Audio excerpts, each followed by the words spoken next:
بسم الله الرحمن الرحيم. الحمد لله رب العالمين، وصلى الله وسلم وبارك على عبده ورسوله نبينا محمد وعلى آله وصحبه وسلم تسليما كثيرا. أما بعد، حياكم الله في هذه الدورة، وهي الدورة الأولى المترجمة باللغة أو باللغتين العربية والإنجليزية.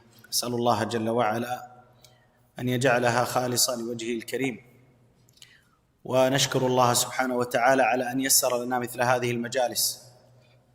نشكره سبحانه وتعالى شكرا جزيلا لا يوافي بنعمه، فله الثناء وله الفضل وله المنة سبحانه وتعالى على هذا الخير الذي نحن فيه.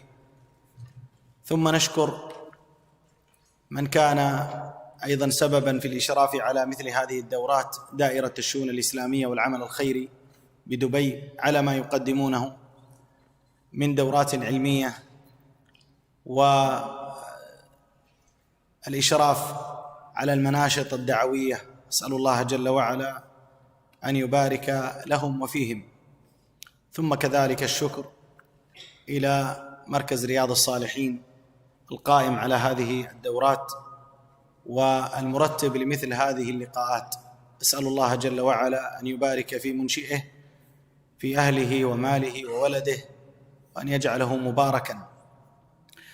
وأشكر الحضور جميعا، من يستمع ومن حضر ومن تعنى أمر السفر من خارج البلد. أسأل الله جل وعلا أن يبارك في الجميع، وأن يجعل هذه في موازين الحسنات، وأن يجعل هذه خطى مباركة.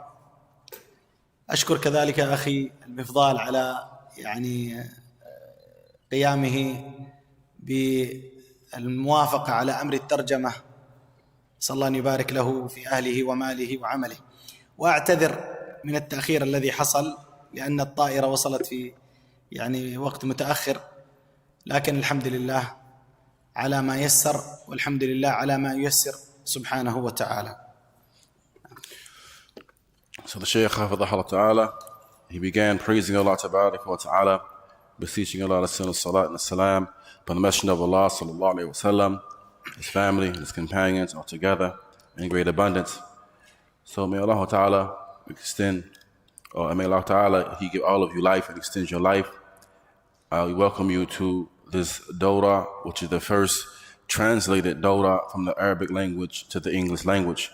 We ask Allah Subhanahu wa Ta'ala to make the likes of these efforts to be sincerely for His noble face, Azza wa Jal. And we thank Allah Subhanahu wa Ta'ala for that which He has facilitated for us from the likes of these gatherings. And we express our gratitude to Him, knowing that our gratitude does not fully correspond with the blessing of Allah Subhanahu wa Ta'ala upon us. The Shaykh, he says that similarly, we would like to thank and express gratitude to those who were responsible for facilitating the likes of these gatherings, and that is the Committee of Islamic Affairs here in the Emirates. And we ask Allah Subhanahu wa Ta'ala to bestow His favors and His blessings upon them for that which they facilitate from activities related to the likes of these conferences. He says, and this is here in Dubai. And we likewise ask Allah Ta'ala to bestow His blessings and favor upon the Markaz Riyadh al-Salihin, who was responsible for bringing together and arranging and organizing the likes of these seminars. And we ask Allah Ta'ala to bestow His favors and blessings upon the Mudir of that Markaz, and to place blessings in all of his activities and all of his efforts.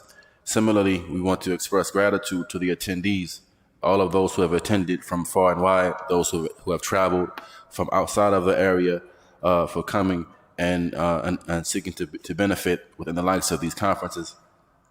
Similarly, we want to express gratitude to our brother who will be responsible for translating. We ask Allah Ta'ala to place blessing within his efforts. Likewise, we apologize for the delay, because it was a bit late due to the plane, being late and arriving and the likes of this. So we ask Allah Ta'ala to and to confer upon us His favors and His blessings in this regard. بارك الله فيك. الكتاب كما هو معلوم المعلن عنه هو كتاب الأدب من كتاب الجامع من بلوغ المرام. المصنف هو الحافظ ابن حجر رحمه الله رحمة واسعة، وهذا الكتاب عموم كتاب بلوغ المرام المتعلق بأدلة الأحكام من الكتب العظيمة، وتم اختياره كما يظهر لأهمية هذا الباب الذي ختم به الحافظ ابن حجر رحمه الله أحاديث الأحكام، فبعد أن تكلم عن الأوقاف والوصايا والجهاد والنكاح وقبل ذلك أمور العبادات والصلاة وغير ذلك، ختمه بهذا الباب لما يحتاجه المؤمن من الآداب والأخلاق، وجعل هذا الجامع على 6 أبواب، اخترنا منها الباب الأول وهو الباب المتعلق بالآداب، وسيكون الشرح شرحا مختصرا حتى يتسنى أمر الترجمة، وأيضا ستكون الترجمة إن شاء الله ترجمة مباشرة ليس فيها طول عبارات حتى لا يمل المستمع سواء بالعربية أو بالإنجليزية. بارك الله فيكم. So this book, as you all know that we're going to study in this sitting, is the book of Adab, the book of manners, from the compilation known as Blughul Maram. And the author of this book is Ibn Hajar al-Asqalani. And within this book, he discusses various rulings connected to the religion. And it is a great book, a magnificent book. And the reason for choosing it, as you can see, is due to the great importance that it has, and the fact that the author himself, he mentions the book of Adab after mentioning several other books inside of Bulughul Maram. So he mentions, for example, Kitab al-Jihad, Kitab al-Siyam, and the other various rulings of the religion, rulings of buying and selling and transactions and like this, and then he concludes all of that by way of Kitab al-Adab. He says, and so it is due to the fact that the Muslim, or the believer rather, is in need of what is contained inside of this book. And so it is broken down or divided into six individual chapters. And so we're going to, the first of them, the book of Adab, and we're going to explain it with light explanations so as not to make it too long and drawn out, to make it easy for the affair of translation, because as you know, it is a direct translation. There's not some time in between. There's a direct translation. And this is in order that the people, they don't get bored with the Arabic, nor do they get bored with the English, those who don't understand English. بارك الله فيك. مناسب هكذا الوقت يعني؟ أي لا بس، ولا أنت تتكلم بالعربية وأنا أتكلم بالإنجليزية. بارك الله فيك. ابتدأ المصنف رحمه الله حديثه في باب الآداب بحديث أبي هريرة رضي الله عنه أن النبي صلى الله عليه وسلم قال: حق المسلم على المسلم 6: إذا لقيته فسلم عليه، وإذا دعاك فأجبه، وإذا استنصحك فانصحه، وإذا عطس فحمد الله فشمته، وإذا مرض فعده، وإذا مات فاتبعه. هذه 6 الخلال أو الخصال المذكورة في الحديث هي من حق المسلم على أخيه المسلم. وهل الحق أي حق المسلم على المسلم يقتصر على هذه 6؟ لا. فلذلك يقول العلماء: العدد هنا لا حجة فيه، أو أن العدد غير مقصود، العدد غير مقصود، لأن هناك حقوق أخرى وردت أيضا في أحاديث أخرى. لكن لماذا هذا الحصر أو ظاهر الحصر؟ قال العلماء: يراد بذلك التعليم. جزاك الله خير. يراد منه التعليم، لأن الأمر إذا كان منحصرا كان أسهل في تلقي المعلومة، وإلا فإن الذي يجمع حق المسلم على المسلم هو قوله صلى الله عليه وسلم: لا يؤمن أحدكم حتى يحب لأخيه ما يحب لنفسه. هذا يجمع جميع الحقوق. كذلك قوله صلى الله عليه وسلم: المؤمن للمؤمن كالبنيان يشد بعضه بعضا. ومثل المؤمنين في توادهم وتراحمهم وتعاطفهم كمثل الجسد الواحد إذا اشتكى منه عضو تداعى له سائر الجسد بالسهر والحمى. إذن ما الذي يلخص حق المسلم على المسلم؟ هو القيام بما أمر الله جل وعلا به من أمور الواجبات أو أمور المستحبات في باب الصلات، أي الصلة بين الإنسان وبين أخيه. نعم. So the author, may Allah have mercy upon him, he began this book by way of the hadith of Abu Hurairah radiallahu ta'ala anhu, who said that the Messenger of Allah sallallahu alayhi wa sallam said, a Muslim has 6 rights or 6 duties towards another Muslim. When you meet him, you greet him. When you greet him with salams. Similarly, when he invites you, you respond to his invitation. Now, and when he asks your advice, you advise him.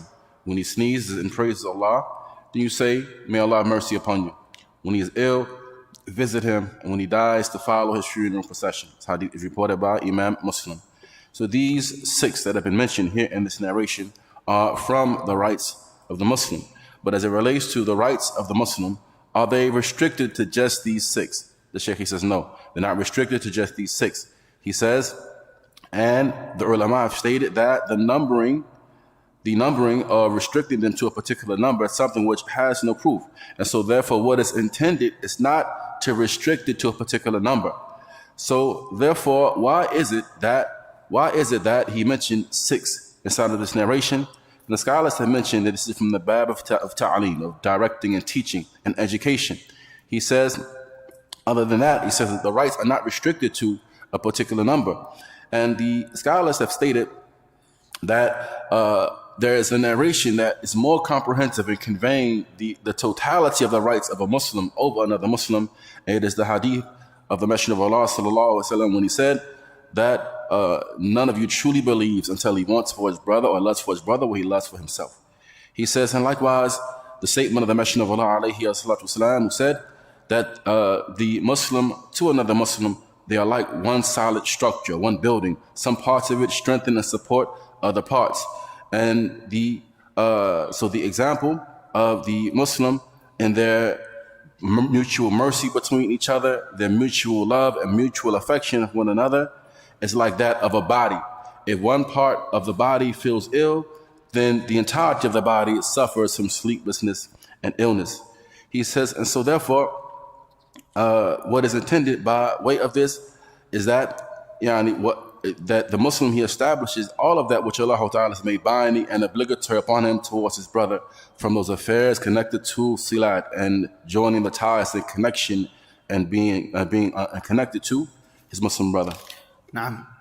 أولى هذه الخصال التي ذكرت في الحديث قوله صلى الله عليه وسلم إذا لقيته فسلم عليه.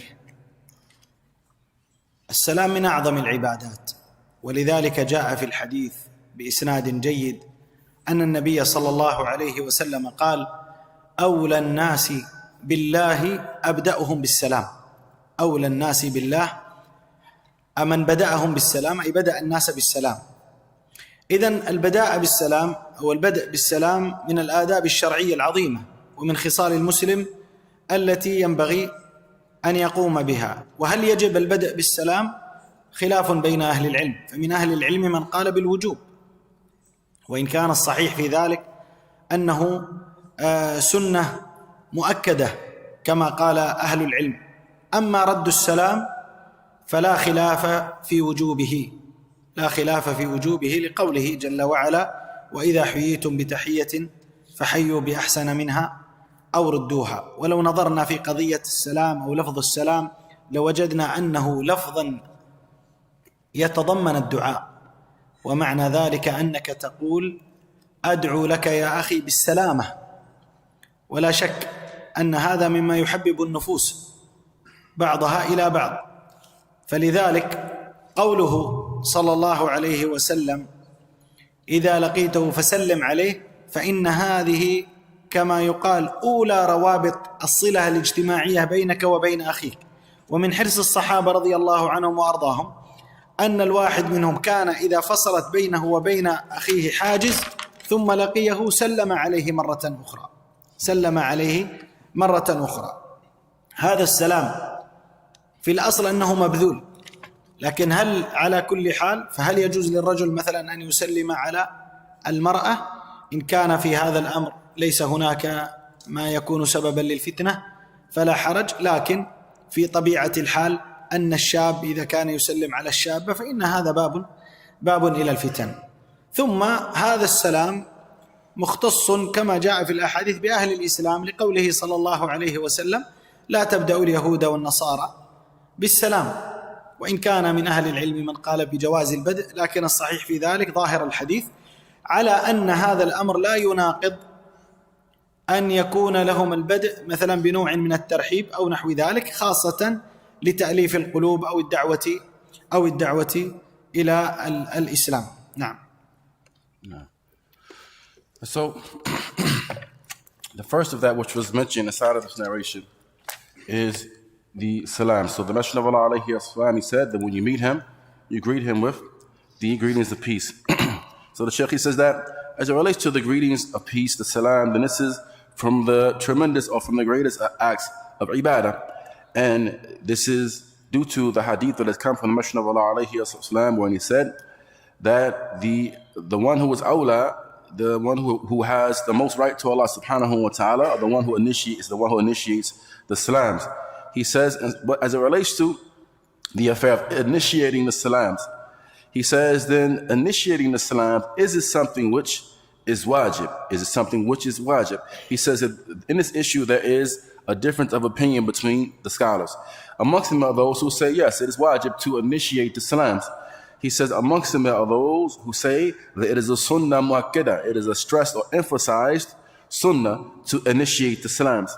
He says, and this is as it's been stated by the people of knowledge, he says, but there is no khilaf between the scholars regarding the obligation of returning the salam that is issued to you.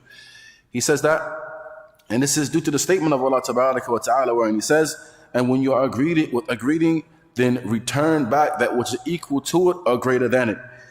Now, and so the meaning of the salam is that it is a type of dua that you are making for your brother. So it is as if you are saying, I supplicate for you, O my brother, that you have salama, that you have safety and security in your livelihood and in everything connected to yourself and your health and like this.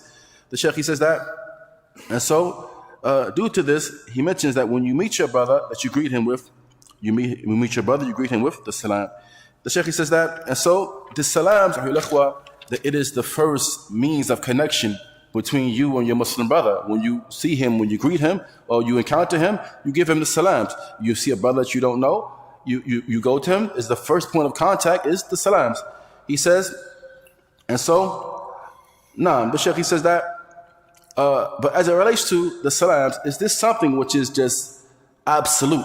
The affair of giving the salams and exchanging the salams, is it something which is absolute, such that if a man, he encounters a woman, that he greets the woman with salams?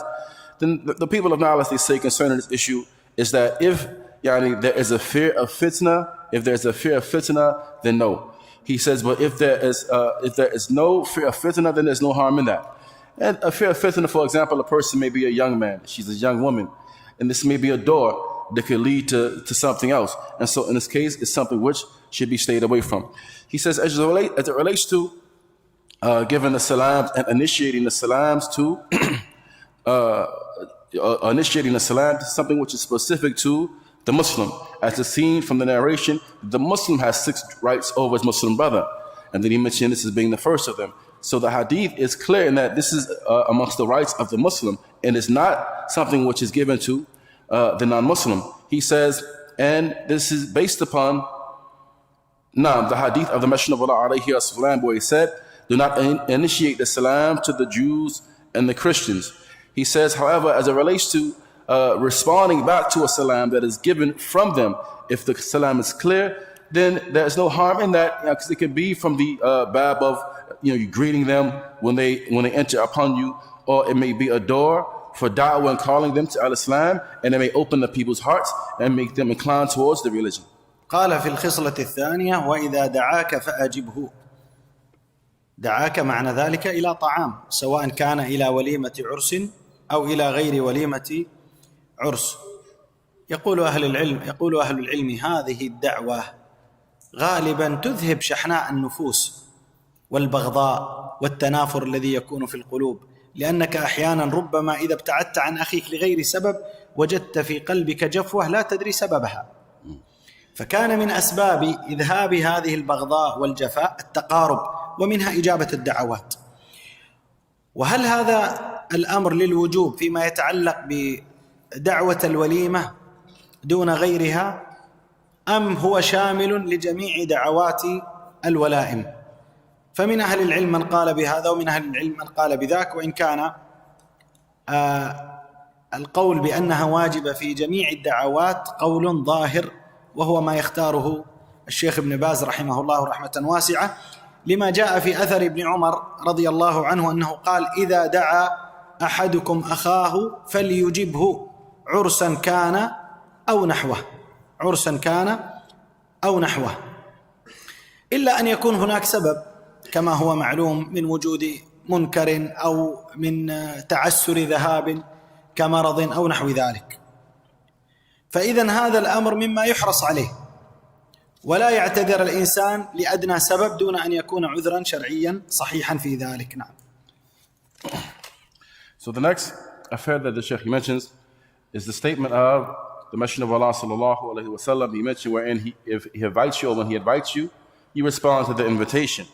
The Sheikh, he says that, and so meaning that if he invites you for food and the likes of this, whether it is a walima of a marriage that just took place, or some other type of gathering of food and the likes of this, or banquet or a feast. He says, and so the scholars, they say that that this particular right here, it is the greatest of them in terms of removing grudges and removing ill feelings between the Muslims. This has the greatest effect as it relates to this issue. He says, because if a person, they had something in their heart for the Muslim brother, and then the brother turns around and invites you to his gathering, he invites you to, where his families got married and the likes of this, he invites you to partake in that, it'll be quick, in terms of the removal of whatever grudges that there lie between you and that person. He says, and so as it relates to the obligation of responding to the invitation, is it specific to a walima, or is it for all types of invitations? The Sheikh, he says that some of the scholars say this, some of the scholars say that. But that which is closest to being that which is correct is that it is in relation to all invitations that your brother may give you. And this is that's the chosen viewpoint of Sheikh Abdul Aziz ibn Baz. He says, and this is based upon the narration of Ibn Umar radiallahu anhuma, who said that if your brother, or the Messenger of Allah said, if your brother invites you to a walima, or he invites you to a gathering, whether it is a walima of a marriage that took place or any other type of gathering, then accept this invitation. He says, and this is unless a person has a sabab, he has a reason for not going. Perhaps there is some munkarat, there's some lewd and evil actions that are going on at that walima and you are aware of that, or there is some other legislative reason for you not to go, then you don't go. But besides that, if you have no legislative reason, then a person should go. Any other permissibly legislative reason that would prevent a person from attending that walima, then they are a legislative excuse for him not to accept it. ثم يقول صلى الله عليه وسلم: وإذا استنصحك فانصح له. لفظ الحديث يقول: وإذا استنصحك، أي طلب منك النصح. وهنا يتأكد الأمر عن كونك تبتدئ أنت النصح، فإن طلب منك صار الأمر مؤكدا، والنصيحة أمرها عظيم. ولذلك قال أهل العلم: النصيحة هي بذل الخير للغير، بذل الخير للغير. وهذا يشمل قضية اللفظ، يعني النصيحة باللفظ، أو حتى ما يتعلق بالعمل، إن كان في هذا الأمر نصيحة له أو بيان أمر له. ولذلك النبي عليه الصلاة والسلام قال في حديث يبين عظم أمر النصيحة، قال: الدين النصيحة. وكأنه لفظ الحديث يفيد حصر الدين في أمر النصيحة، ذلك لعلو منزلتها وأهمية مكانتها. فالنصيحة يدفع الله جل وعلا بها من الشرور، وفيها بيان لطريق الخير، ويدخل في هذا تعليم العلم، ويدخل في هذا الأمر بالمعروف والنهي عن المنكر، ويدخل في هذا الدعوة إلى الله جل وعلا، ويدخل في هذا التحذير من الباطل. هذا كله من معاني النصيحة الشرعية. وإذا كان الأمر يقتضي أن المسلم ناصح لأخيه المسلم، فيتبين بذلك حرمة الغش بين المسلمين، وحرمة الخداع، وحرمة الغدر، وحرمة التدليس والتلاعب وأكل أموال الناس أو حصول المظالم، فإن هذا يناقض أمر النصيحة الشرعية التي يجب للمسلم أو تجب للمسلم من أخيه المسلم. نعم. Yeah. The next statement of the Messenger of Allah alayhi wasallam in the narration, he mentions that when he seeks or when he asks your advice, then advise him. When he asks your advice, then advise him. He says, meaning that if he seeks from you, he seeks from you some sincere advice, then you give that advice to him. He says, and what is better and takes more precedence than that is that if you know he needs the advice, even if he doesn't ask you, you give it to him. You know that he's in need of your advice, even if he doesn't ask you, give it to him. He says, and the meaning of an-nasiha is that, nasiha is from the great aspects of the religion, and the meaning of it is that one exerts good for someone else. You exert good for someone else. He says, and whether that be by way of you clarify to that person some affair of the religion, or you give him advice regarding some other affair. And what clarifies the great status that an-nasiha has within the religion is the statement of the Messenger of Allah sallallahu alaihi wasallam, wherein he mentioned that ad-deen an-nasiha, that the religion is an-nasiha. The religion is an-nasiha. So it is as if he brought all of the religion together by way of this one particular affair, which is an-nasiha. He says, and this is due to the great status that it has. So whether it be that a person, he gives an-nasiha by way of giving advice to his Muslim brother who he knows in need of advice, or whether it may be by way of teaching and educating, or whether it may be by way of enjoining the good and prohibiting that which is evil, or whether it may be calling the people, giving da'wah and calling the people to al-Islam, or whether it may be warning them against batil, all of these are from the avenues and methods and means of an-nasiha. He says, and so if the affair is like this, and it is necessary or advice is needed, and it is a necessity, but a person does not give nasiha when he knows that nasiha is needed, then in this case, this is considered to be ghish. It is a type of cheating. It is a type of deception. It is a type of betrayal of one's trust. It is a type of underhanded behavior, and all of this opposes the affair of an-nasiha. All of this is in opposition to the affair of an-nasiha. ثم قال صلى الله عليه وسلم: وإذا عطس وحمد الله فشمته. وهذا يعني أمرين. أما الأمر الأول فإن من حق المسلم على المسلم أنه إذا عطس فحمد الله أن يشمته أخاه، ومعنى يشمته أن يقول له يرحمك الله. إذا قال الحمد لله يقول يرحمك الله. ويقتضي الحديث أيضا أنه إذا عطس المسلم فلم يحمد الله أن لا يشمت. وهذا فيه تدريب للنفس على قضيتين: أن ذكر الله جل وعلا حتى في أيسر الأمور، حتى في أمر العطاس، فإن الإنسان يحمد الله. ويقول العلماء لما في ذلك من المصالح العظيمة التي دفعها الله عن بدنه من الضرر حينما أخرج هذا الأمر في مثل هذا الفعل. وهل يقال للإنسان احمد الله؟ قال أهل العلم لا حرج في ذلك، يعني لا حرج في ذلك أن يذكر إذا نسي، يقال له هل حمدت الله أو احمد الله، فإذا حمد الله قيل له يرحمك الله، فيقول هو ويجيب أخاه يهديكم الله ويصلح بالكم، يهديكم الله ويصلح بالكم. طيب، ما حكم تشميت العاطس؟ هذا الحديث يدل على أمر السنة، وجاء في الحديث الآخر ما يدل على الوجوب، وهو قوله صلى الله عليه وسلم: إذا عطس أحدكم وحمد الله كان حقا على كل من سمعه أن يقول له يرحمك الله. وإفادة الوجوب تقتضي هنا في لفظ الحديث أنه فرض عين على من سمعه، لقوله صلى الله عليه وسلم: حقا على كل من سمعه. ومعنى هذا أن لا يقال بأنه على فرض الكفاية. هذا ظاهر الحديث، وهو الذي يعني بمقتضى هذا الظاهر يرجح القول بالوجوب. نعم. Then he mentions, and when he sneezes and praises Allah, then say, may Allah have mercy upon you. The Sheikh, he says that. Naam. And so this portion of the narration, it contains two matters. Firstly, from the rights of the Muslim is that if he sneezes and praises Allah, then you say in response, Yarhamukallah. Also, what we can get from the narration, that if a person sneezes and does not praise Allah, then you don't say to him, Yarhamukallah. He says that. But what we get from this narration as well is the importance of remembering Allah in all circumstances, even in relation to the smallest of affairs, such as sneezing. The Shaykh says that, and this is due to that which Allah Ta'ala brings about a benefit and the repelling of harm from the body by way of that sneeze.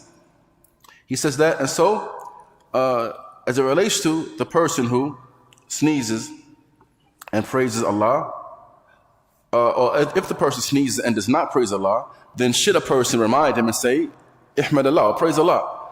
Then the scholars, they say that there's no harm in that. There's no harm in you reminding him that he needs to praise Allah Ta'ala after his sneeze, and then once he praises Allah after his sneeze, then you can respond to your brother by saying Yarhamukallah.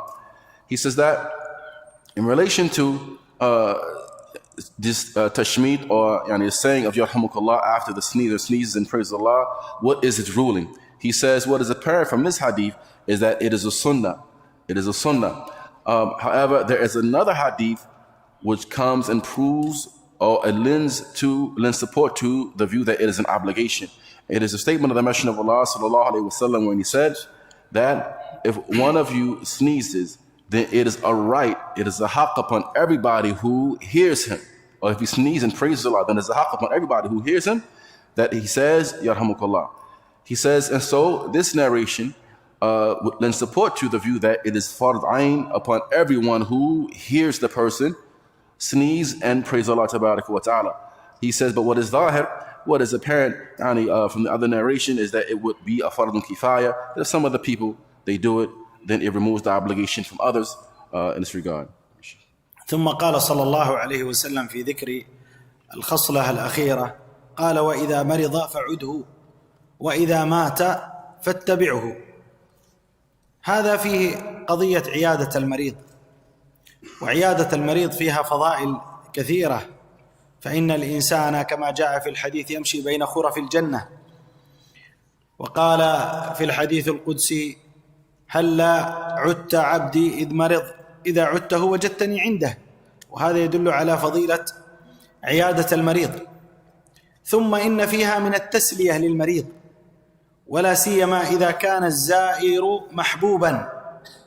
وعلى هذا ذكر أهل العلم في آداب الزيارة آدابا كثيرة، ليس هذا موطن ذكرها، ولكن من أهم هذه الآداب أن يكون في هذه الزيارة ما ينفع المريض، مثل تسليته بالكلام الطيب، وعدم ذكر الأقوال التي ربما تزيد من مرضه أو من همه أو من غمه، وعدم الإثقال عليه في الجلوس إلا إذا علم الزائر أن المريض يحب بقاءه أو نحو ذلك من الأمور. ثم أيضا اتباع الجنازة، فإن هذا حق للميت، كما أن له الحقوق في الدنيا في حال حياته، فكذلك له الحقوق حينما ينتقل إلى دار البرزخ. وأول هذه الحقوق بعد تغسيله وتكفينه والصلاة عليه شهود الجنازة. وكما تعلمون أنه ورد في ذلك من الفضائل الشيء الكثير، وأن الإنسان إذا صلى وشهد الجنازة كان له قيراطان، القيراط الواحد مثل جبل أحد. إذن هذه الزيارة سواء للمريض أو زيارة القبور هي مع ما فيها من نفع للمريض أو ما فيها نفع للميت، كذلك فيها نفع للزائر أو لمن شهد الجنازة، فإنها تذكرك الآخرة ومن زار مريضا رق قلبه وعرف حقيقة الدنيا وعلم أنه كما أن هذا كان يوما من الأيام صحيحا فتحول أمره إلى مرض، أن هذا هو حال الدنيا التي تتقلب، وأن الدنيا لا تبقى على حال واحدة، فهي بين حزن وفرح، وبين سعادة وترح، وبين علو ونزول، وحال الإنسان فيها متقلب. فلذلك قال النبي صلى الله عليه وسلم في أمر القبور: نهيتكم عن زيارة القبور ألا فزوروها فإنها تذكركم الآخرة. نعم. Then he mentions the last of these rites that have come in the narration. And he mentions that when he's ill, visit him, and when he dies, follow his funeral procession. The Sheikh, he says that. And so the issue of visiting the sick is something which has many virtues. He says, and the virtues are too many to count. From them, the Messenger of Allah he mentions that the one who visits the sick is as if he's walking within the pastures of Jannah. Likewise, the narration, the Hadith Qudsi, which the Messenger of Allah said, that Allah Ta'ala said that visit the sick and you will find me along with him.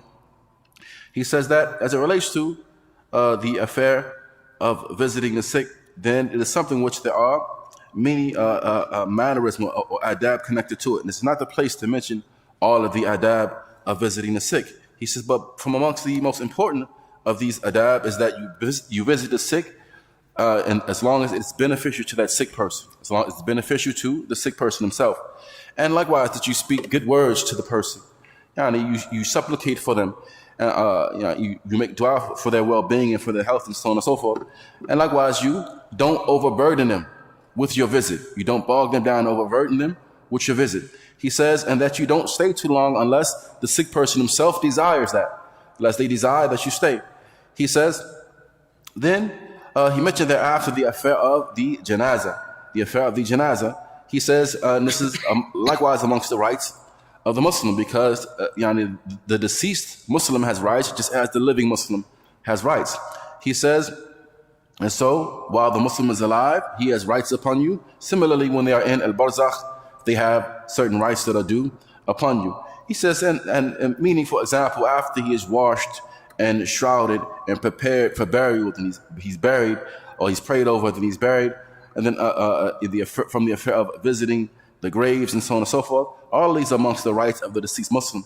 He says, and when the person he follows the funeral procession of his Muslim brother, then he attains, as has come in the narration, 2 qirats of reward, meaning 2 qirats that are similar to Mount Uhud in terms of his reward for visiting or for following the funeral procession of his Muslim brother.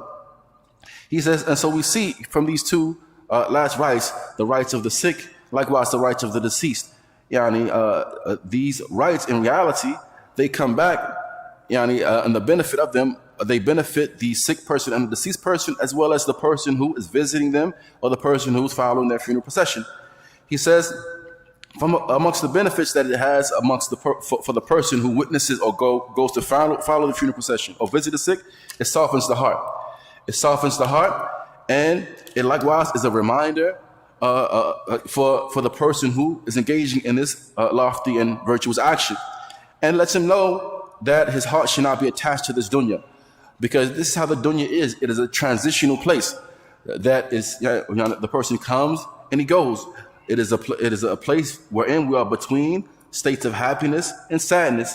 We are between states of being elevated and lowered, being sick and being healthy, and like this. And so, so all this lies, all this shows from the benefits of visiting the sick as well as following the funeral procession. Even going to the graves and visit the graves, it serves to soften the heart.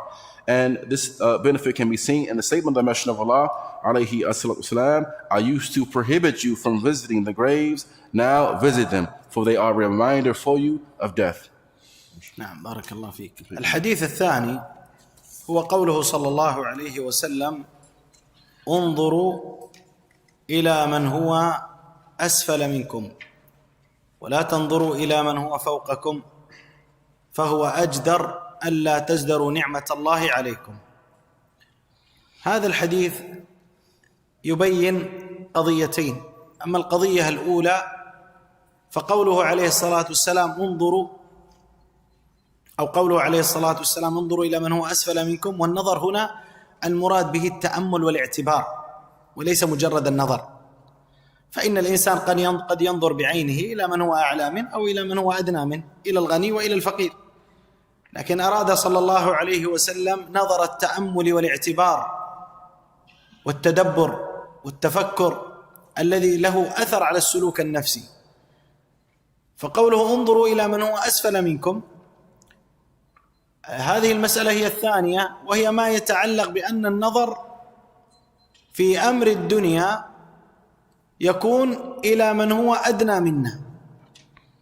إن كان عندك شيء من المتاع فانظر إلى من لا متاع عنده، وإن كان عندك سكن فانظر إلى من لا سكن عنده، وإذا كان عندك شيء من المال فانظر إلى من لا مال عنده. فإنك إذا نظرت هذا النظر عرفت مقدار النعم الحالة عليك التي بين يديك، ولم تتطلع إلى النعم المفقودة التي أنت تطمع فيها، بل سترى أن نعمة الله عليك الموجودة هي منة عظيمة ونعمة كبرى امتن الله جل وعلا بها عليك وحرمها كثير من الناس. ثم يقول عليه الصلاة والسلام ولا تنظروا إلى من هو فوقكم فإنه أجدر ألا أو فهو أجدر ألا تزدروا نعمة الله عليكم، لأن الإنسان إذا نظر إلى من هو أفضل منه نعمة نسي النعم التي هو فيها، نسي العافية ونسي نعمة العقل، بل ربما نسي نعمة التوحيد والإسلام، نسأل الله السلامة والعافية، لأنه نظر إلى أمر الدنيا. إذن هذا فيما يتعلق بالدنيا، لكن في أمر الدين والطاعات ينبغي على الإنسان أن ينظر إلى من هو أعلى منه، لا تنظر إلى من هو أدنى منك. أنت يمكن تقرأ في اليوم صفحة تقول غيري لا يقرأ من القرآن مثلا، أو تحفظ حديث تقول غيري لا يحفظ، لا، هنا انظر إلى من هو أعلى منك، انظر إلى من يحافظ على الصلوات في المسجد، إلى من يحافظ على الرواتب، انظر إلى من يصوم أيام السنن كالاثنين والخميس والثلاث الأيام، انظر إلى من يقوم الليل، انظر إلى من يجتهد في طلب العلم، وانظر إلى حالك معه، فإن هذا مما يحثك على الازدياد من الطاعات. إذن هذا الحديث بتلخيصه اليسير يفيد قاعدة مهمة جدا، وهو أن الإنسان ينبغي أن يبادر إلى تأمل الأسباب التي تعينه على طاعة الله جل وعلا، وإلى البعد عن الأسباب التي تعينه على أمر النظر في الدنيا والتعلق بها. نعم. So the Shaykh mentions that the next narration that comes on the authority of Abu Hurairah radiallahu ta'ala anhu, in which he said that the Messenger of Allah sallallahu alayhi wa sallam said, look at those who are less fortunate than you, but don't look at those who are more fortunate than you, so that you will not underestimate the favors of Allah or that Allah Ta'ala has bestowed upon you. The Shaykh says that this narration, it contains within it two issues. The first of them is within his statement, alayhi salatu wasalam, look at those who are lower than you. And the word nadar, the nadar here, it is the nadar of examination and contemplation and reflection and thought. It is not another that takes place with the eye, because you look with your eye, you can see, anybody, those who are richer than you, those who are poorer than you, and the like. But rather, the look that we are commanded with here is the look of contemplation, reflection, and thinking. He says, and so we have been commanded to look to those who are lower than us and not look to those who are above us. He says, and this is in the affairs of the dunya. This is in the affairs of the dunya. So you may have, for example, good health and beauty, and someone else has more good health and beauty than you do. You may have a house, someone else has a larger house than you do. You may have money, someone else may have more money than you. He said, but don't look at that. Don't look at those who are above you in that regard. Look at those who have less than you. Look at those who have less than you. because this is greater in aiding and assisting you not to belittle or look down upon the favors of Allah Ta'ala upon you, that He has bestowed upon you. He says, for there are many who don't have the things that you have. And the blessings of Allah Ta'ala upon you are tremendous and are great. He says, so you may have certain things that others besides you don't have. So therefore, we've been commanded to look at those who are beneath us and not at those who are above us. He says, so therefore, if you look at the fact that you have good health, there are those who have better health. You look at the fact of intellect, the fact of if you look at those who are better than you, you look at those who are better than you, then it may make you forget about the favors of Allah Ta'ala upon you. You may forget about the favors of Allah Ta'ala upon you in terms of your health, in terms of your intellect, and even the favor of Tawheed and Islam. And we ask Allah Ta'ala for safety and security. So you begin to belittle Allah Ta'ala's favors upon you. So this is as it relates to the affairs of the dunya, how we are to operate. But in relation to the affairs of the deen and obedience to Allah Ta'ala, then look to those who are above you in that regard, and don't look to those who are beneath you. So don't say, for example, I'm able to read a page out of the Mus'haf, and others besides me don't read. Or I've memorized the hadith, and others besides me don't memorize hadith. Don't look at those who are beneath you in that regard, but rather look at those who are above you. Look at those who strive harder than you and do more than you. So for example, look at those who have memorized more than you or read more than you, or look at those who they are consistent in praying in the masjid. They are consistent upon the rawatib, the sunnah prayers. Likewise, those who are consistent upon fasting, perhaps they fast Mondays and Thursdays, or they fast 3 days out of the month. They are consistent upon the night prayer. Now they are consistent upon seeking knowledge. Look at those who are above you in that regard, in the affairs of deen and the obedience of Allah Ta'ala, because this will encourage you to increase in your obedience and to do more and to strive harder. He says, so therefore this hadith, it contains within it a qa'idah and a tremendous principle.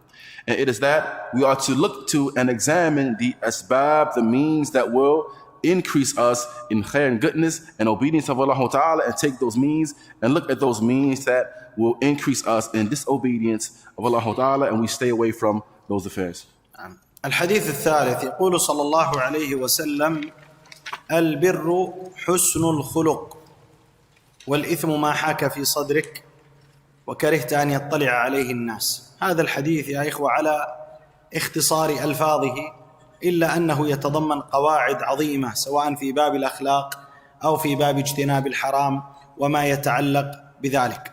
حسن الخلق أمر جاء في الشريعة الحث عليه، بل إن شريعة الإسلام هي شريعة الأخلاق، ولذلك أثقل ما يكون في الميزان للعبد حسن الخلق. وحينما أراد العلماء أن يحصروا ما معنى حسن الخلق وكيف يقال إن فلان حسن الأخلاق في تعامله، قالوا حسن الخلق يتضمن أمورا ثلاثة. أما الأمر الأول فهو طلاقة الوجه، ومعنى ذلك أن يظهر في وجهك من حسن التعامل ما يترجمه لفظك،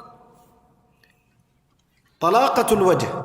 ثانيا بذل المعروف، وبذل المعروف لا يلزم منه طلب بذل المعروف، يعني ليس أن تنتظر من يطلب منك، وإنما بذل المعروف هو المبادرة إلى القيام بالعون والمساعدة والمساندة. والأمر الثالث كف الأذى. إن لم يتيسر لك أن تكون طليق الوجه أو أن تتعاون مع غيرك، فلا أقل من أن تكف شرك عن غيرك، فإن هذا صدقة عليك كما جاء في الحديث، هو صدقة عليك، وهو من التعامل بحسن الأخلاق. لا يرى منك جارك أذية، ولا ترى منك زوجك أذية، ولا يرى منك ولدك أذية، ولا كل من له صلة بك في مقر عملك أو في حيك الذي تسكن فيه أو في سفرك أو في حضرك، لا يجد منك القريب منك أي أذية. هذا دليل على حسن خلق عندك. لكن أكمل ذلك أن تتوفر فيك الأمور الثلاثة: طلاقة الوجه والبذل والعون وكف الأذى. ثم قال صلى الله عليه وسلم: الإثم ما حاك في صدرك وكرهت أن يطلع عليه الناس. وهذا الأمر يقتضي ترك المشتبهات. معنى ذلك إذا تردد أمر عندك بين حلال وحرام فاترك هذا الأمر ولا تخض فيه، فربما إن خضت فيه خضت في الحرام، وإن تركته لم تؤثم. إن تركت هذا الأمر لم تؤثم، لكن إن خضت فيه ربما وقعت في الإثم. إذن ما الواجب على الإنسان في حال المشتبهات؟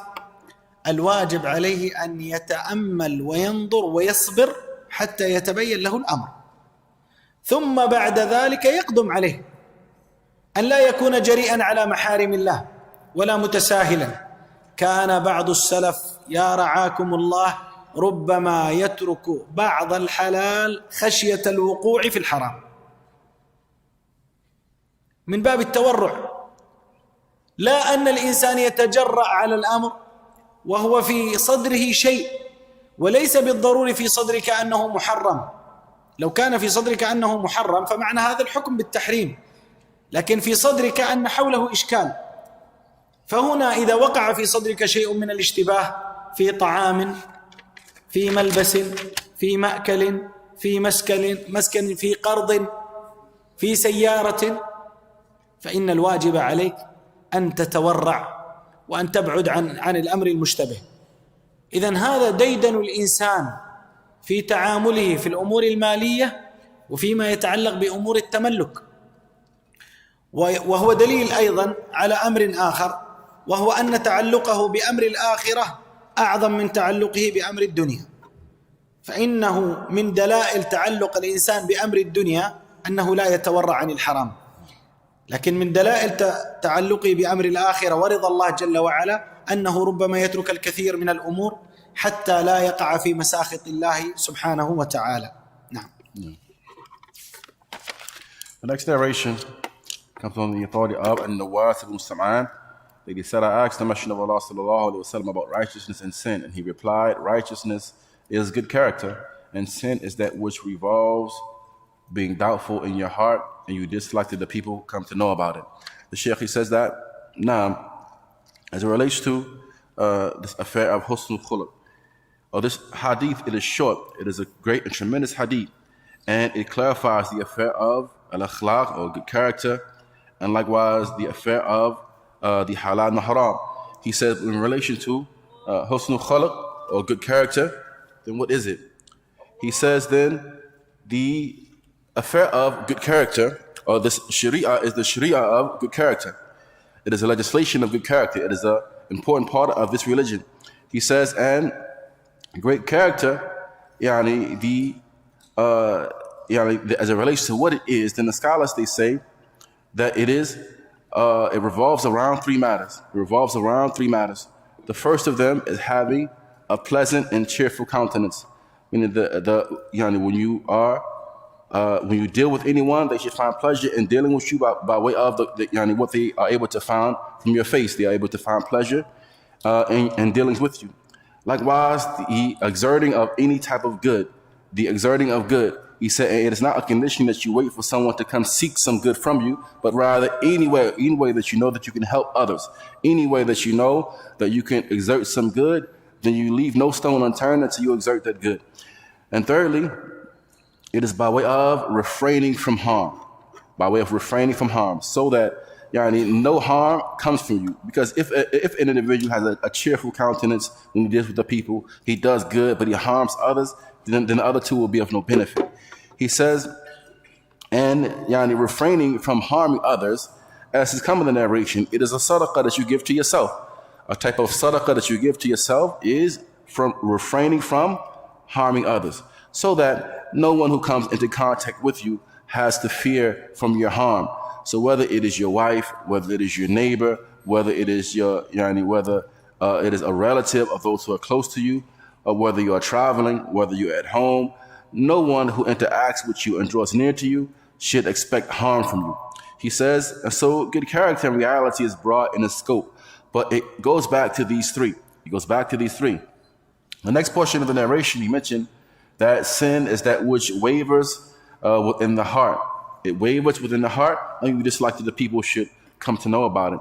The Sheikh, he says that meaning that it is doubtful inside of your heart. You have doubts as to whether or not this particular affair is halal, is it haram. You are doubtful as it relates to it. In this case, leave it, abandon it, and leave it off.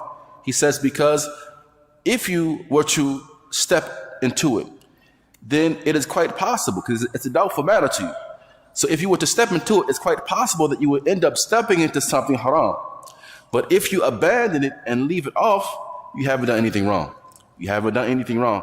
He says, so therefore, if the affair is doubtful to you, then leave it off. He said, for some of the Salaf, they would leave it off until you know that it is okay. And once you know that it is okay, it is permissible, then at that point, there's no harm upon you in embarking upon it. And some of the Salaf, they would even leave something that is halal out of fear that it would make them and cause them to fall into that which is haram.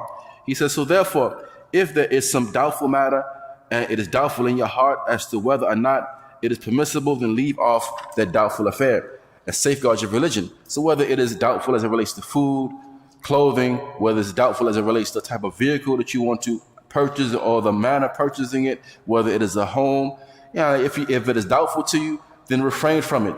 Refrain from it. And this is how we are to operate as it relates to our daily life and how we are to be, that we give more importance to the hereafter than we do to this dunya. In everything that we do, we consider our hereafter, and we take that into consideration. Because if the individual gives more precedence and more importance to the affairs of this dunya, then he will fall into all types of affairs. But when he gives more importance to the affair of the hereafter, he's going to refrain from much. بارك الله فيك. نقف إن شاء الله على هذا ونكمل في اللقاء القادم. صلى الله على نبينا محمد وعلى آله وصحبه وسلم تسليما كثيرا. وقوموا إلى ضيافتكم.